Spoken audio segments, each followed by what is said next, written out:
The very last way I'm going to show you how to create motifs is going to be in Procreate on the iPad Pro. Now again, I just got an iPad Pro for most of my career. I did not have one, and I'm so glad I have one now. But some of this equipment is very expensive, so it might take you a little while before you are able to afford it. And that's okay, because you can totally do things the first few ways I showed you. So this is my iPad Pro. And if you do have one, you obviously want to have Procreate, the Procreate app, and that's what I'm going to be teaching you how to use. And you'll want your Apple Pencil. It's great. It's so great. I love it. But yeah, that'll be the last way, and that's what you need. So the first thing we want to do when we open our Procreate app is to create a new file. I clicked on the custom canvas option for this, and I generally do 3000 by 3000 pixels at 300 dpi, and I leave the color in RGB.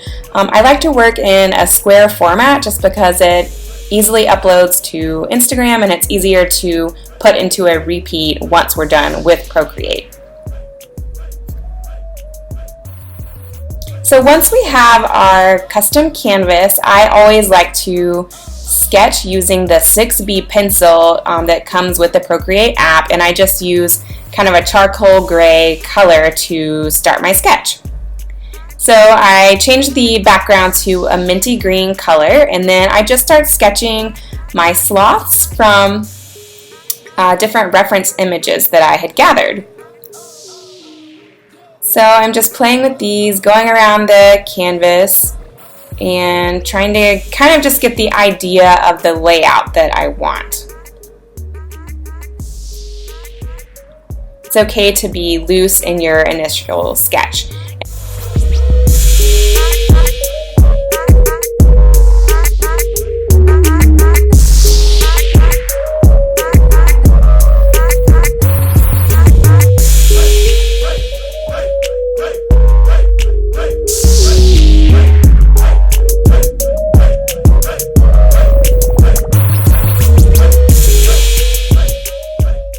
And each sloth that I'm doing it on a separate layer so that I can easily just click the arrow and move each sloth around.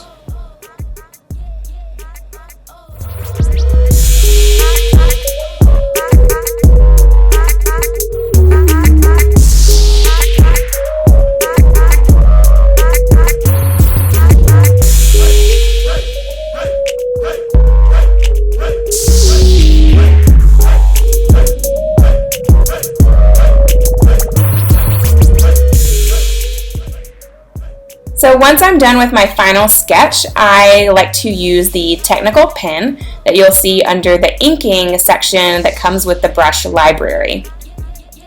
If you tap on the technical pen once, all the properties will come up, and I like to adjust the streamline to about 78% because this kind of helps your lines stay, it kind of is a little bit tighter when you're drawing so that your line isn't kind of wobbly and going all over the place, which is really nice. So from there, I start drawing on a separate layer. On top, you can either go on top or below your initial sketch. And I'm just filling in a lot of the different shapes and using, working just kind of from a set color palette that I already had created. And I'm filling in all the different elements of my sloths. I like to work on separate layers as much as possible, and then when I'm happy with what I have, I'll combine the layers. But I like to be able to remain flexible and be able to move the sloths around some more if I need to.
I also like to add a little bit of texture, as you'll see in the leaves.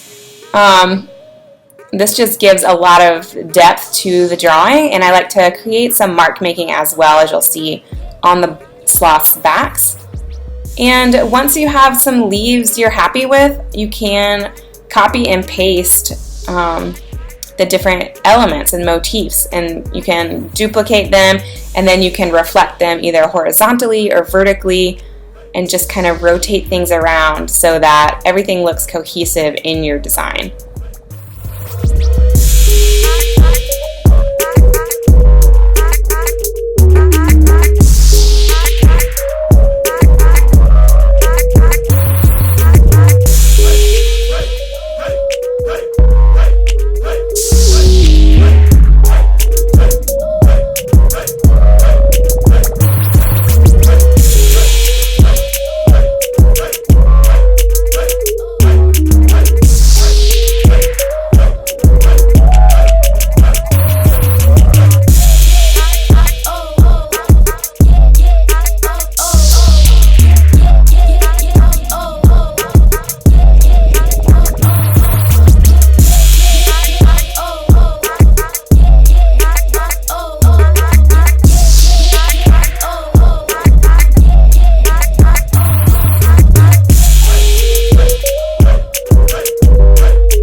So I like to add some background elements as well, just to give it a little bit more interest.